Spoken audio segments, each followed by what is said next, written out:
लअनतुल्लाहि अलल काज़िबीन। अल्लाह की लानत है झूठ बोलने वालों पर, अल्लाह की लानत।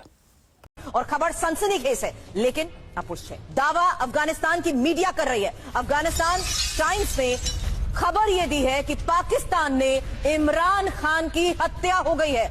हम आपको फिर बता दें, TV9 भारतवर्ष इस खबर की पुष्टि नहीं करता है, लेकिन अफगान मीडिया ये दावा कर रही है। और इस वक्त अफगान मीडिया के हवाले से आ रही है बहुत बड़ी खबर। पूर्व PM इमरान खान की हत्या को लेकर यह खबर है। एक बार फिर से हम आपको बता दें, TV9 भारतवर्ष खबर की पुष्टि नहीं कर रहा है, लेकिन इस वक्त अफगान मीडिया के हवाले से ये एक बहुत बड़ा दावा किया जा रहा है। और ये सनसनीखेज दावा है, जहां इमरान खान की हत्या को लेकर किए जा रहे दावे पर ही और जानकारी के साथ मेरे सहयोगी मनीष झा स्टूडियो में इस वक्त मुझे ज्वाइन कर चुके हैं। हालांकि पिछले कई घंटों से आपको बता दें, पाकिस्तान से कई बड़ी ऐसी खबरें आ रही थी कि आखिर इमरान को लेकर जो खबरें आ रही थी उसके बाद किया जा रहा ये दावा किस आधार पर हो रहा है, मनीष?